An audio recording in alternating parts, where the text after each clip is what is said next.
नमस्कार प्यारे बच्चों, कैसे हैं आप सभी। उम्मीद करता हूं सभी स्वस्थ होंगे, ठीक होंगे, आपकी पढ़ाई भी सुचारू रूप से चल रही होगी। प्यारे बच्चों, आज हम पढ़ेंगे ओम थानवी जी द्वारा रचित अतीत में दबे पांव, जो गद्य विधा में एक यात्रा वृत्तांत के साथ में रिपोर्टाज का भी मिला जुला रूप है।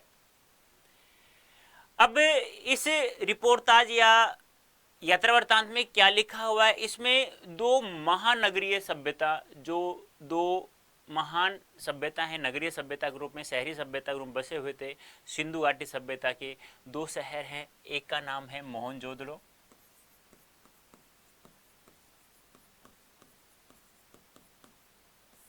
और दूसरा है प्यारे बच्चों हड़प्पा।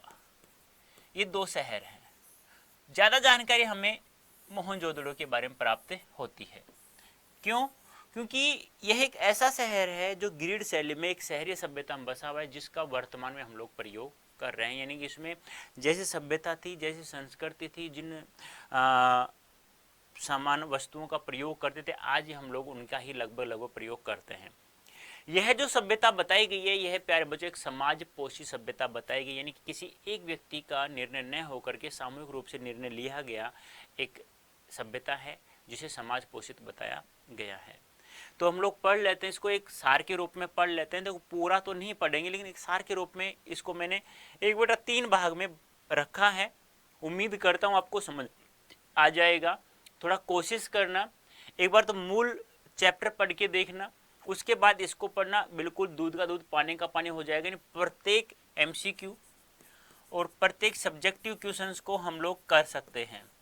देखो बेटा, करना है तो करना पड़ेगा, ठीक है, नहीं तो फिर नहीं हो पाएगा, ठीक है। तो देखो, अभी भी मोहनजोदड़ो और हड़प्पा प्राचीन भारत के ही नहीं, दुनिया के दो सबसे पुराने नियोजित शहर मान, नियोजित यानी संयोजित, यानी ढंग से सजे हुए।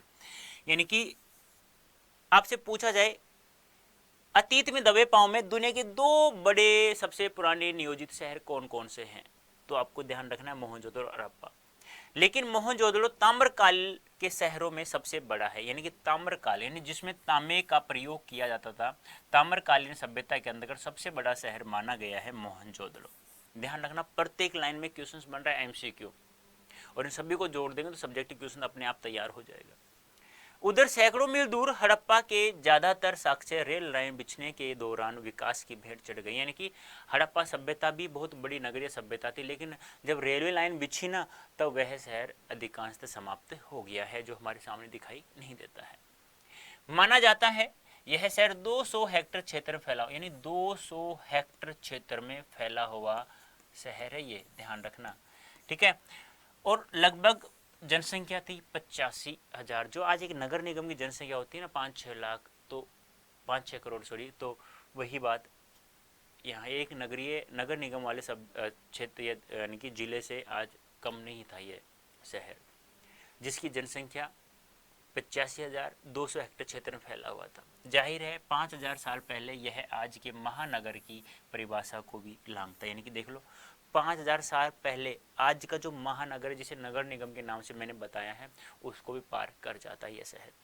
दिलचस्प बात यह है कि सिंधु घाटी मैदान की संस्कृति थी, पर पूरा मोहनजोदड़ो छोटे मोटे टीलों का पर आबाद था। इन छोटे मोटे टीलों में बसा हुआ एक ऐसा शहर था जो सिंधु घाटी मैदान की संस्कृति के रूप में जाना जाता है। ये टीले प्राकृतिक नहीं थे, कच्ची और पक्की दोनों तरह की थी, यानी कच्ची बस्ती भी थी और पक्की बस्ती में बसा हुआ था। देख लो, मोहनजोदड़ो की एक मुख्य सड़क है जो 33 फीट चौड़ी है प्यारे बच्चों। आज ही वर्तमान 33 फीट देखने को आपको नहीं मिलती है। मोहनजोदड़ो एक गली है जो पक्की ईंटों से बनी हुई है, जो आराम से इंसान पैदल चल सकता है। आज भी ऐसा हमें देखने को बहुत कम प्राप्त होता है। सबसे ऊंचे चबूतरे पर बड़ा बौद्ध स्तूप, यानी एक चबूतरा है जिसमें बौद्ध स्तूप बना हुआ है, मगर यह मोहनजोदड़ो की सभ्यता के बिखरने के बाद एक जीर्ण शीर्ण टीले पर बना है। यानी कि जब मोहनजोदड़ो सभ्यता बिखर चुकी थी, तो एक टीला सा हमें दिखाई देता है जो सबसे बड़े चबूतरे बनाया गया था, जो बौद्ध स्तूप था। कोई 25 फुट ऊंचे चबूतरे पर 26 सदी पहले ईंटों के दम पर स्तूप को आकार दिया गया। 25 फुट ऊंचे चबूतरे पर 26 सदी पहले ईंटों से बना हुआ बौद्ध स्तूप था, जो एक जीर्ण शीर्ण यानी कि टूटा फूटा टीला बन चुका है। चबूतरे पर भिक्षुओं के कमरे भी थे, और इस चबूतरे पर भिक्षुओं कमरे बने हुए थे। 1922 में जब आर.डी. बनर्जी यानी राखलदास बनर्जी यहाँ आए, तब वे इसी स्तूप की खोजबीन करना चाहते। इसी स्तूप की खोजबीन करने के लिए वो 1922 में राखलदास बनर्जी यहाँ आए थे। इसके इर्द इसे इसके इर्द गिर्द इसके इर्द गिर्द खुदाई शुरू करने के बाद उन्हें इल्हाम हुआ कि यहाँ ईसा पूर्व के निशान भी प्राप्त हो सकते हैं। यानी उन्हें जानकारी हुई कि यहाँ ईसा पूर्व की कुछ वस्तुएं हमें प्राप्त यहाँ हो सकती हैं। भारतीय पुरातात्विक सर्वेक्षण के महानिदेशक जॉन मार्शल के निर्देशन पर यहाँ खुदाई का अभियान प्रारंभ हो गया। ध्यान रखना 1922 में आर.डी. बनर्जी, राखलदास बनर्जी आए। उन्हें महसूस हुआ, इल्हाम हुआ कि यहाँ ईसा पूर्व सभ्यता के कुछ जानकारी, कुछ वस्तुएं प्राप्त हो सकती हैं। तो उन्होंने भारतीय पुरातत्व सर्वेक्षण विभाग के महानिदेशक जॉन मार्शल के आदेश पर यहाँ खुदाई होना शुरू हो गई। धीमे धीमे यह खोज विशेषज्ञों को सिंधु घाटी सभ्यता की देहरी पर ले आई। इस खोज ने भारत को मिस्र और मेसोपोटामिया, इराक की प्राचीन सभ्यताओं के समकक्ष यानी कि मिस्र और मेसोपोटामिया के समकक्ष बराबर में लाकर खड़ा कर दिया। पर्यटक बंगले से एक सर्पिल पगडंडी पार कर हम सबसे पहले इसी स्तूप पर पहुंचे। पहली ही झलक में हमें अपलक कर दिया। यानी कि लेखक कह रहे हैं कि हम सबसे पहले एक सर्पिलाकार पगडंडी थी, उसको पार करते हुए, उस पर चलते हुए सबसे पहले हम इसी स्तूप पर पहुंचे, जो इस ऊंचे 25 फुट ऊंचे चबूतरे पर बनाया गया था पक्की ईंटों के द्वारा। इस चबूतरे हम सबसे पहले पहुंचे और हमें इसे अपलग रूप से यानी कि बिना पलके झपकाए हम लोग इसे देखते रहे। कितना विस्मयकारी यह बना हुआ था, अद्भुत कलाकारी से ही यह बना हुआ था। इसे नागर भारत रत्न का सबसे पुराना लैंडस्केप कहा गया है। यानी कि किसे, ये है बौद्ध स्तूप, देख लो 25 फुट ऊंचे है, इस पर कमरे बने हुए हैं। मोहनजोदड़ो में बौद्ध स्तूप है, ये है बौद्ध स्तूप, जो इसे लैंडस्केप यानी भारत का सबसे पुराना लैंडस्केप कहा जाता है।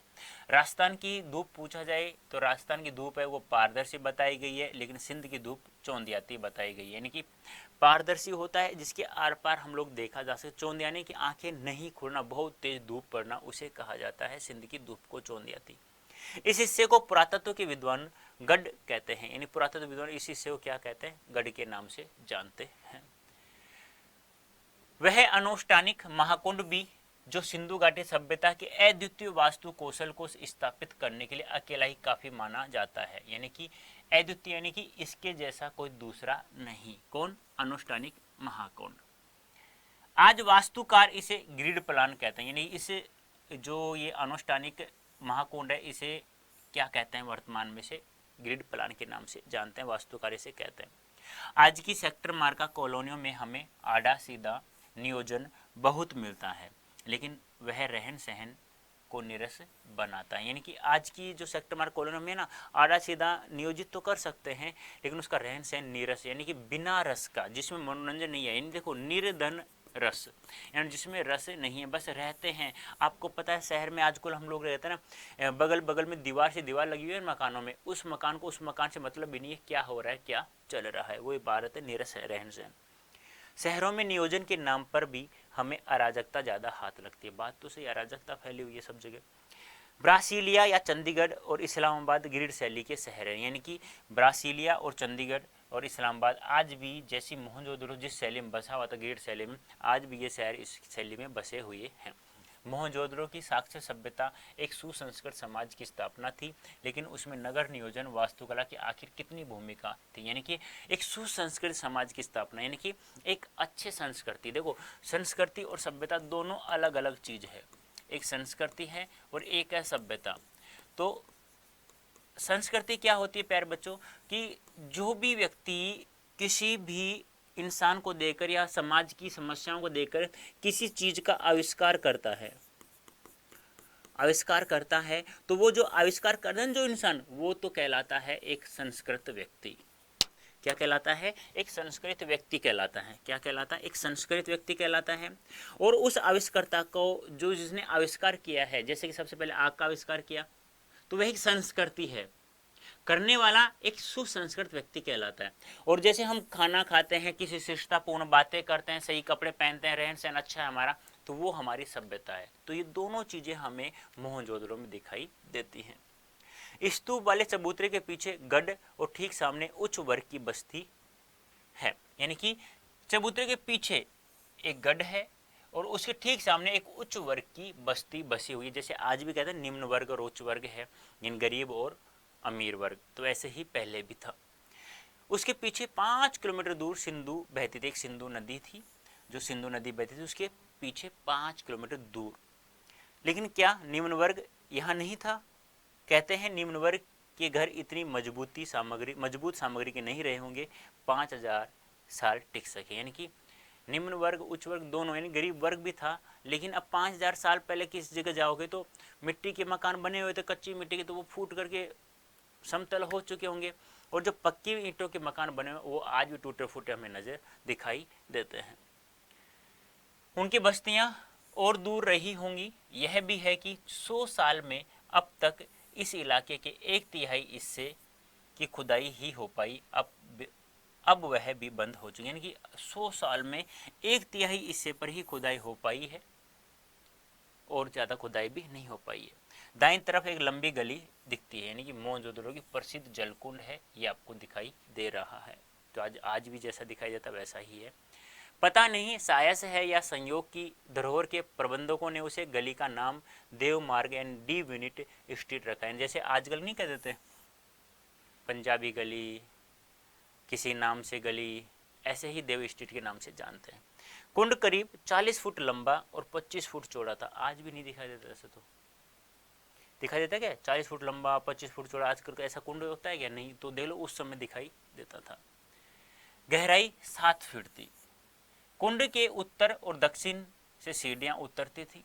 इसके 3 तरफ साधुओं के कक्ष बने हुए थे। उत्तर में 2 पांत में 8 स्नानघर थे, यानी कि आज भी इतने स्नानघर नहीं होते हैं। और यह जल निकासी सिंधु घाटी एक अनोखी व्यवस्था है जो पक्की ईंटों से बनी हुई है, जहां से पानी निकलता रहता है। इनमें किसी का द्वार एक दूसरे के सामने नहीं खुलता, यानी कि जो 8 स्नानघर थे किसी का भी द्वार एक दूसरे के सामने नहीं खुलता था। सिद्ध वास्तुकला का यह भी एक अद्भुत नमूना है। मोहनजोदड़ो का प्रसिद्ध जलकुंड, इस कुंड में खास पक्की ईंटों का जमावा है। कुंड का पानी रिस न सके, बाहर का अशुद्ध पानी कुंड में न आए, इसके लिए कुंड के तल में दीवारों पर ईंटों के बीच में चूने और चिरोरी के गारे का इस्तेमाल, यानी कि कुंड जो बना हुआ है उसमें पानी नीचे नहीं धसे, तो पक्की ईंटों से बनाया गया था, और उन ईंटों के बीच में भी छिद्र थे ना, जहाँ जहाँ वहाँ चूने और चिरोरी का प्रयोग किया गया, जिससे कि नीचे पानी धस ना सके और बाहर का पानी अंदर न आ सके। पार्श्व की दीवारों के साथ दूसरी दीवार खड़ी की गई, जिसमें सफेद डामर का प्रयोग किया गया। कुंड के पानी के बंदोबस्त के लिए एक तरफ कुआं भी बनाया गया, यानी कुंड में पानी खत्म हो जाए तो कुएं से भर दिया जाए। दोहरे घेरे वाला यह अकेला एक कुआं है। इसे भी कुंड के पवित्र या अनुष्ठानिक होने का प्रमाण माना गया है। कुंड से पानी को बाहर बहाने के लिए भी नालियां बनी, यानी कि कुंड का पानी गंदा हो गया, उसे बाहर कैसे निकाले, उसके लिए भी अलग से नालियां बनाई हुई थी। इसकी खासियत यह है कि ये सभी पक्की ईंटों से बनी है और ईंटों से ढकी भी है। महाकुंड के बाद हमने गढ़ की परिक्रमा की। 9 चौकियों की 3 कतारें हैं। ठीक इसी तरह कोठार हड़प्पा में भी पाया जाता है। नहीं, लेकिन हड़प्पा शहर जो था वो रेल लाइन बिछने के कारण समाप्त हो गया। पूछा जा सकता है आपसे कि हड़प्पा सभ्यता का समाप्ति का कारण क्या था, क्यों आजकल हमें इतनी चीज़ें क्यों नहीं प्राप्त होती हड़प्पा से जितनी हमें मोहनजोदड़ो से प्राप्त हुई है। नई खोज ने इसे इस ख्याल को निर्मूल साबित किया है, बल्कि अब कुछ विद्वान मानते हैं कि वह मूलतः खेतिहर और पशुपालक सभ्यता थी। कैसी सभ्यता थी वो? खेती और पशु पालते थे लोग और खेती करते, उनका मूल व्यवसाय, ये 2 ही चीजें थी। लोहा शुरू में नहीं था, पर पत्थर और तांबे की बहुतायत थी, यानी कि मैंने कहा ना पत्थर और तांबा, इसलिए ताम्रकालीन का सबसे बड़ा नगर माना गया है मोहनजोदड़ो। पत्थर सिंध में था, तांबे की खानें राजस्थान में थी। राजस्थान की जो धूप है वो पारदर्शी है और मोहनजोदड़ो की चौंधियाती बताई गई है। इसके उपकरण खेती बाड़ी में प्रयोग किए जाते थे, जबकि मिस्र और सुमेर में चकमक और लकड़ी के उपकरण इस्तेमाल होते थे। इतिहासकार इरफान अबीब के मुताबिक यहाँ के लोग रबी की फसल लेते थे, यानी कि एक इतिहासकार जिसका नाम था इरफान अबीब, उन्होंने कहा कि यहाँ के लोग केवल रबी की फसल ही का ही प्रयोग करते थे, यानी रबी की फसल ही उगाते थे और कोई फसल नहीं उगाते थे। कपास, गेहूँ, जौ, सरसों, चना ये उपज थी मुख्यतः पुख्ता सपो खुदाई में, यानी कि हमें जब 1922 में आर डी बनर्जी, राखलदास बनर्जी गए और भारतीय पुरातत्व सर्वेक्षण विभाग के महानिदेशक जॉन मार्शल के निर्देशन में खुदाई की गई और बताया गया है कि 100 साल में 1/3 भाग पर ही केवल खुदाई हो पाई है।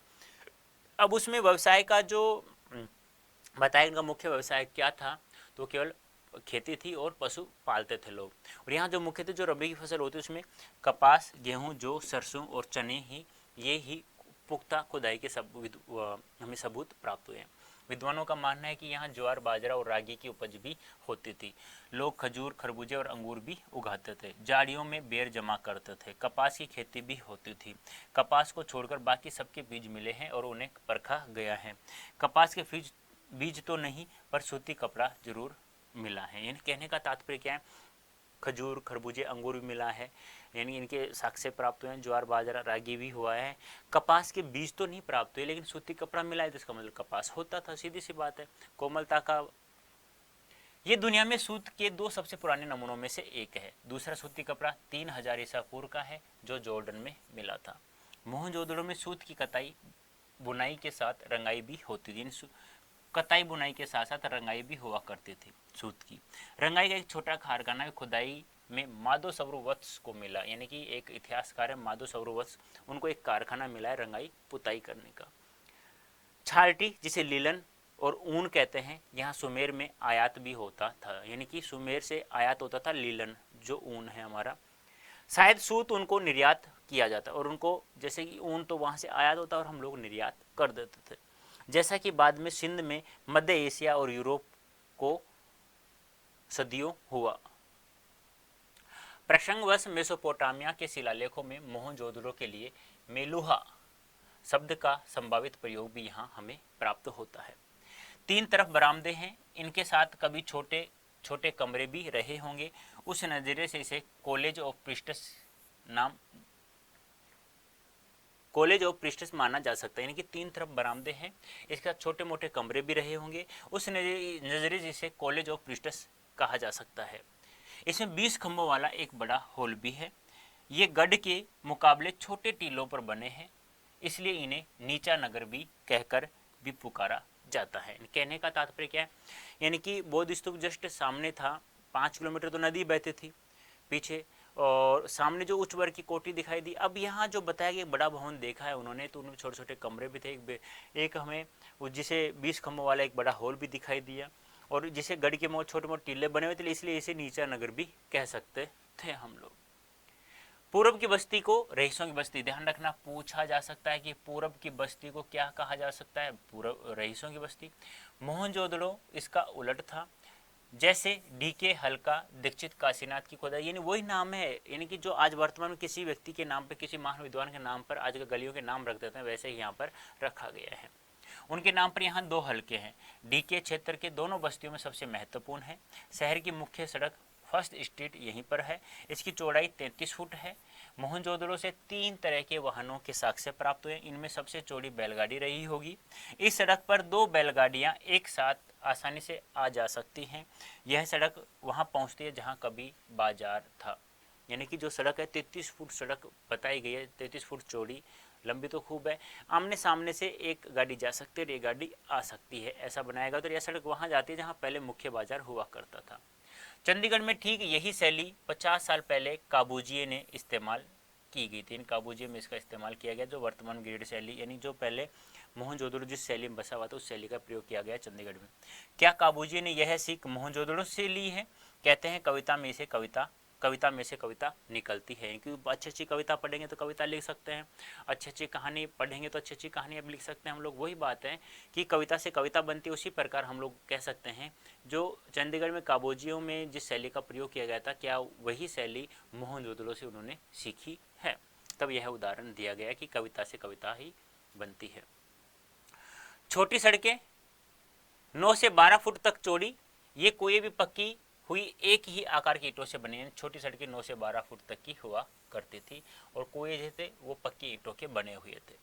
इतिहासकार कहते हैं सिंधु घाटी सभ्यता संसार में पहली ज्ञात संस्कृति है जो कुएं खोदकर भूस्थल तक पहुंची, यानी कि ऐसी सभ्यता कौन सी है जो यानी कि जमीन को खोद करके पानी निकाला, सबसे पहले कुआं खोदा, तो वो सबसे पहले है मोहनजोदड़ो। उनके मुताबिक केवल मोहनजोदड़ो में 700 के करीब कुएं, 700 करीब कुएं थे। नदी, कुएं, कुंड, स्नानागार, बेजोड़ पानी निकासी भी दिखाई गई है। क्या सिंधु घाटी सभ्यता को हम जल संस्कृति कह सकते हैं? कह सकते हैं। बड़ी बस्ती में पुरातत्व शास्त्री काशीनाथ दीक्षित के नाम पर एक हल्का DKG भी कहलाता है, यानी कि जिन्होंने जिन्होंने जिस जिस क्षेत्र की खुदाई की ना, वहाँ पर बनाया ना, वहाँ पर उन्होंने उसके नाम से ही उस स्ट्रीट का नाम लिख डाला। सभी घर ईंट के हैं, एक ही आकार की ईंटें 1:2:4 की हैं, 1:2:4 अनुपात की, ध्यान रखना। सभी भट्टी में पकी हुई, हड़प्पा से हटकर जहां पक्की और कच्ची ईंटों का मिला जुला निर्माण उजागर हुआ है। मोहनजोदड़ो में पत्थर का प्रयोग मामूली हुआ। इन घरों में दिलचस्प बात यह है कि सामने की दीवार में केवल प्रवेश द्वार बना है, कोई खिड़की नहीं है। इन कहने का तात्पर्य क्या है कि यहाँ ये भी बताया गया है कि सड़क की तरफ कोई खिड़की नहीं ओपन होती थी, एक सामने भी कोई खिड़कियाँ नहीं हुआ करती थी। यानी कहने का था सीधा गेट खुलता, सीधे मकान में ही घुसा करते थे, जाया करते थे। खिड़कियां शायद ऊपर की दीवारों में रहती हों, यानी दूसरी मंजिल पर। बड़े घरों के भीतर आंगन के चारों तरफ बने कमरों में खिड़कियां जरूर हैं, यानी कि आज जैसे है वैसा ही पहले था। ज़्यादातर घरों का आकार तकरीबन 30x30 फुट का होगा, यानी कि 30x30 फीट का होगा एक घर। कुछ इससे दुगने भी हैं, तिगुनों के आकार, जैसे आज है वैसे, जिसका जितना पैसा उतना बड़ा मकान बना लेते हैं। एक घर को मुखिया का घर कहा जाता था, वर्तमान में भी कहा जाता, कोई बड़ा सेट होगा तो। इसमें 2 आंगन करीब 20 कमरे थे, यानी कि इसका मतलब सामूहिक संस्कृति वाले, यानी कि एक पूरा परिवार रहता था। DKBC हल्का आगे पूर्व में DK दीक्षित, काशीनाथ दीक्षित के नाम से DKB और C 2 गलियां हैं, हल्के बने हुए, छोटे छोटे सेक्टर बने हुए। दाढ़ी वाले याजक नरेश की मूर्ति इसी तरफ के घर से मिली थी, यानी एक दाढ़ी वाले ने याजक नरेश की मूर्ति मिली थी, वो इसी घर में से मिली थी। DKG की मुख्य सड़क पर दक्षिण की ओर बढ़े तो 1.5 फरलांग की दूरी पर HR हल्का भी दिखाई देता है। सड़क उसे 2 भागों में बांट देती है। एक HR हल्का आ गया जिसका नाम है हेरल्ड हरग्रीव्ज के नाम से, जिन्होंने 1924-25 में राखलदास बनर्जी के बाद खुदाई करवाई थी, यानी 24-25 में हेराल्ड हरग्रीव्ज ने खुदाई करवाई थी। प्रसिद्ध नर्तकी शिल्पी यही एक छोटे घर की खुदाई से में निकला था, यानी कि एक नर्तकी की मूर्ति भी निकली थी। इसके बारे में पुरातत्व मार्टिमर व्हीलर ने कहा कि संसार में इसके जोड़ की दूसरी चीज शायद ही होगी, यानी मार्टिमर व्हीलर ने कहा कि इस नर्तकी की जो मूर्ति मिली है, संसार में शायद इसके जोड़ की कोई चीज प्राप्त हुई होगी, यानी ऐसी चीज, यानी बहुत अच्छी चीज मिली है, इससे जैसा कोई भी प्राप्त नहीं हुआ है। यह मूर्ति अब दिल्ली के राष्ट्रीय संग्रहालय, यानी कि जो नर्तकी मूर्ति मिली है, यह वर्तमान में राष्ट्रीय संग्रहालय में मिली रखी हुई है। पश्चिम में गड्डी के ठीक पीछे माधव सौर वत्स के नाम पर VS हिस्सा, यानी कि माधव सौर वत्स ने भी एक कारखाना मिला था सूत काटने का, तो वही है ये, इनके नाम पर भी एक हल्का बना हुआ है। यहाँ वह रंगरेज का कारखाना भी लोग चाव से देखते हैं, जहाँ जमीन में ईंटों के गोल गड्ढे उभरे हुए हैं। सब में 2-2 कमरे हैं, स्नानघर भी है, सब घरों में है। आज जैसे स्नानघर है, सरकार ने मुहिम में लगाई है प्रत्येक घर में स्नानघर होना चाहिए, वैसे ही पहले था। मोहनजोदड़ो में कुओं को छोड़कर लगता है जैसे सब कुछ चौकोर या आयताकार, सब चीजें चौकोर आयताकार है, केवल कुएं ही गोल बने हुए थे दोहरी डेहरी के। दूसरी तरफ यह विचार सामने आया कि बड़े घरों में निचली मंजिल में नौकर चाकर रहते होंगे। बड़े घर में जो निचली मंजिल पर नौकर चाकर, ऊपर खुद रहते थे मकान मालिक। ऐसा अमेरिकी नर्तव्य शास्त्री ग्रेगरी पार्सेल का मानना है। ग्रेगरी पार्सेल का क्या मानना है कि छोटे घरों की बस्ती में छोटी सकरी सीढ़ियां भी हुआ करती थी। गौर किया कि मोहनजोदड़ो के किसी घर में खिड़कियों का या दरवाजे पर छज्जों के चिन्ह नहीं मिले हैं, कहीं पर भी किसी भी घर में पहली मंजिल पर कोई खिड़कियां नहीं थी बाहर सामने की तरफ, और ना ही कोई छज्जा था। शेर हाथी गेंडा इस मरुभूमि में हो नहीं सकते, यानी शेर हाथी गेंडा इस मरुभूमि में हो नहीं सकते। पुरातत्व सीरीन रत्नागर का मानना है कि सिंधुवासी कुओं से सिंचाई कर लेते हैं। सीरीन का मानना है, सीरीन रत्नागर के कुओं से सिंचाई यहाँ होती थी, क्योंकि फसल होती थी जो ज्वार, मक्का, कपास जो बताया गया है। एक घर दूसरे में खुलता, दूसरा तीसरे में, जैसे पूर्व बस्ती एक बड़ा घर हो, महज इसलिए नहीं कि पश्चिम राजस्थान और सिंधु गुजरात के दृश्यावली एक सी है। कहने का तात्पर्य क्या है, एक घर से हम दूसरे घर में प्रवेश कर सकते थे, दूसरे से तीसरे फूटा हुआ है, तो अब ऐसा रास्ता बन गया होगा। बाजरे और ज्वार की खेती यहाँ होती थी। यह जैसलमेर के मुहाने पर पीले पत्थर के घरों वाला एक खूबसूरत गांव है। कोई 150 साल पहले राजा से तकरार कर स्वाभिमानी गांव का हर बासिंदा रातों रात अपना घर छोड़कर चला गया। यानी कि एक घर है, एक पूरा गांव है जहां राजा शासन करता था। राजा ने कुछ अलग नियम लगा दिए होंगे, उसका वो कहता है ना कि उसकी दादागिरी चल रही होगी, तो पूरा गांव एक साथ पूरा का पूरा खाली हो गया है। समाज पोषी सभ्यता खाली हो गया।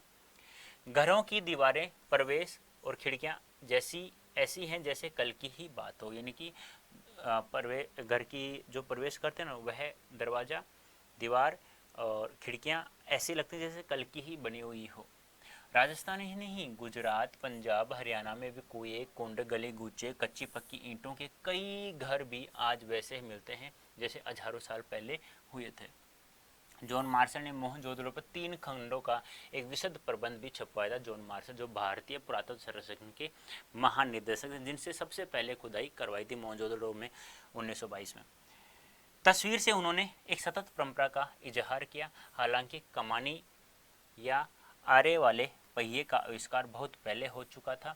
जब मैं छोटा था, लेखक कहते हैं, हमारे गांव में भी लकड़ी वाले ठोस पहिए बैलगाड़ी में जुड़ते थे। यानी कि लेखक कहते हैं कि जब मैं छोटा था तो आरे वाले पहिए का प्रयोग किया गया। जो लकड़ी के ठोस पहिए बने हुए थे उनका प्रयोग भी मेरे सामने भी हो गया था। तो कहने का तात्पर्य क्या है प्यारे बच्चों, उस समय भी वही कार्य होता था। आज भी हम लोग पहियों का प्रयोग करते हैं, लकड़ी के भी देखे हैं, और ऐसे अब तो फिर आए गए।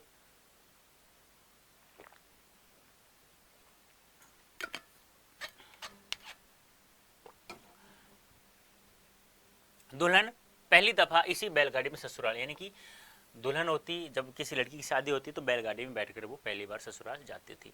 बाद में हमारे यहाँ बैलगाड़ी में आरे वाले पहिए जुड़ने लगे। अब तो उसमें जीप के उतारू पहिए भी लगने लग गए हैं।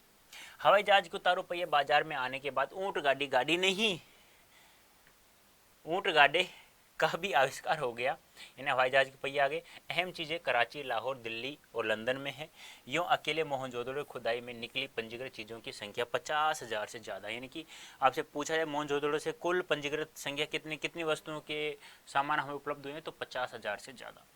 काला पड़ गया गेहूँ, तांबे और कांसे के बर्तन, मोहरे, वाद, चाक पर बने विशाल खंड, बहुत कुछ। अजायब घर में तैनात अली नवाज बताता है, कुछ सोने के गहने भी यहाँ हुआ करते जो चोरी हो गए हैं। अब अली नवाज बताता है जो अजायब घर में फिलहाल जो वस्तुएं रखी हुई हैं कि पहले सोना मिला था जो अब चोरी हो चुका है यहाँ से। एक खास बात यहाँ कोई भी महसूस करेगा, मोहनजोदड़ो के नरेश के सिर पर जो मुकुट है, शायद उससे छोटे सिरपंच की कल्पना भी नहीं की जा सकती है। यानी कि नरेश के सिर पर जो मुकुट है उसकी आज भी कल्पना नहीं की जा सकती है। आज के मुहावरे में कह सकते हैं लो प्रोफाइल सभ्यता थी, लघुता में भी महत्ता अनुभव करने वाली संस्कृति थी। यानी कि जो भी चीज़ें मिली उससे हम लोग ये नहीं कह सकते कि यानी कि एक लो संस्कृति थी, यानी कि एक जिसे हमें नाराज की, जिसे हमें सर झुकाना पड़े, ऐसी संस्कृति नहीं थी। एक पुरातत्ववेत्ता के मुताबिक सिंधु सभ्यता की खूबी उसका सौंदर्य बोध है, जो राज पोषित, धर्म पोषित न होकर समाज पोषित नृत्य मुद्रा में था। यानी कि समाज पोषित नगर था। 2500 ईसा पूर्व अजायब घर में रखी चीज़ों से कुछ सुइयां भी प्राप्त हुई है। ये नर्तकी 2500 ईसा पूर्व की नर्तकी की मुद्रा प्राप्त हुई, जो दिल्ली राष्ट्रीय संग्रहालय में आज ही वर्तमान में संग्रहित है, यानी रखी हुई है। खुदाई में तांबे कांसे की तो बहुत सारी सुइयां मिली हैं। काशीनाथ दीक्षित को सोने की 3 सुइयां मिली, जिनमें 1-2 इंच लंबी हैं। यानी सुइयां का प्रयोग धागे पिरो करके एक दूसरे कपड़े को नहीं जोड़ते हैं, वैसे ही समझा गया है कि यह बारीक कसीदेकारी में काम आती होगी। याद करें, नर्तकी के अलावा मोहनजोदड़ो के नाम से प्रसिद्ध 2 दाढ़ी वाले नरेश की मूर्ति भी है। उसके बदन पर आकर्षक गुलकारी वाला दुसाला भी, यानी कि कसीदाकारी है, छोटे छोटे चित्र बनाने वाली कलाकारी को कसीदाकारी कहा जाता है। आज छापे वाला कपड़ा अजरक प्रिंट होता है ना, सिंध की खास पहचान बन गया है, पर कपड़ों पर छपाई का आविष्कार बहुत बाद का है। खुदाई में सुइयों के अलावा हाथी दांत और तांबे के सुइये भी प्राप्त हुए। सुइये, इन सुई छोटी होती है, सुइया बड़ा होता है। जानकार मानते हैं कि इसे शायद दरियां बुनी जाती हैं। सुइये से मोटा जो कपड़ा होता है ना, उससे दरिया वगैरह होती है वो सुइयों से सीला जाता है, बारीक कपड़ा सुइयों से। सिंधु के पानी के रिसाव से क्षार दलदल की समस्या पैदा हो गई है। मौजूदा खंडहरों को बचाकर रखना ही अब अपने आप में बड़ी चुनौती है। देखो बेटा, चैप्टर बहुत बड़ा है, मैंने शॉर्ट में इसे लिखा है और समझाने की कोशिश की है। बस आपको थोड़ा सा ध्यान रखना होगा क्या क्या कौन कौन सी वस्तुएं प्राप्त हुई, उनका रहन सहन कैसा था, उनकी संस्कृति कैसी थी, कौन कौन सी फसलें हुआ करती थी, मकान कैसे थे, आयताकार वर्गाकार थे, सड़कें कितनी चौड़ी चौड़ी थी, पक्की ईंटें किससे बनी हुई थी, यानी कि जलकुंड कितना चौड़ा, कितना लंबा, कितना गहरा बना हुआ था, कितने स्नानघर थे, एक दूसरे के दरवाजे एक दूसरे सामने नहीं खुलते, किस चबूतरे पर, सबसे बड़े चबूतरे पर क्या मिला हमें, एक बौद्ध स्तूप मिला, उसके 5 किलोमीटर दूर एक सिंधु नदी में प्राग बहती थी, और वो एक उच्च वर्ग की बस्ती भी रहा करती थी, बड़े बड़े मकान भी देखे, याजक नरेश की मूर्ति देखी मिली हमें, उसके सिर पर जो मुकुट मिला आज ऐसा मिलना बहुत ही यानी कि एक दुर्लभ है। और 2500 ईसा पूर्व की एक नर्तकी की मूर्ति मिली जो राष्ट्रीय संग्रहालय में स्थित है। तो प्यारे बच्चों, ये था हमारा अतीत में दबे पांव जो ओम थानवी जी द्वारा लिखित है, ये ध्यान आपको रखना है, पूछा जा सकता है। ओम थानवी, जिसका जन्म 1957 ईस्वी में बीकानेर में हुआ, शिक्षा दिशा राजस्थान विश्वविद्यालय जयपुर में हुई है, ये आपको ध्यान में रखना होगा। तो प्यारे बच्चों, यदि आप लोग पेड बैच ज्वाइन करना चाहते हैं, अंग्रेजी स्पोकन इंग्लिश यानी कि अंग्रेजी सीखना चाहते हैं फर्राटेदार, तो आप लोग Y323 कोड यूज करके आप लोग आसानी से बिल्कुल इजी वे में सीख सकते हैं। अब देखो, आपको पीडीएफ चाहिए, पीवाईक्यू चाहिए, एमसीक्यू चाहिए, सैम्पल पेपर जो भी चाहिए ना फ्री ऑफ कॉस्ट, तो आप प्यारे बच्चों अड्डा24 से आप डाउनलोड कर लीजिए प्ले स्टोर से, तो वहाँ से सब कुछ आपको फ्री ऑफ कॉस्ट प्राप्त हो जाएगा। जिन बच्चों ने सब्सक्राइब नहीं किया वो सब्सक्राइब कर लें हमारे चैनल को, अच्छा लगे सेशन तो कमेंट कर लेना और लाइक वगैरह देख लेना, समझ में आए तो कर देना, वरना तुम्हारी मर्जी है। तो प्यारे बच्चों, उम्मीद है बहुत अच्छे से समझ में आ गया होगा। देख लेते हैं नेक्स्ट सेशन हम लोग क्वेश्चन हल करेंगे, देखते हैं कितना समझ में आया कितना नहीं। तो अभी के लिए इतना ही, धन्यवाद, थैंक यू सो मच।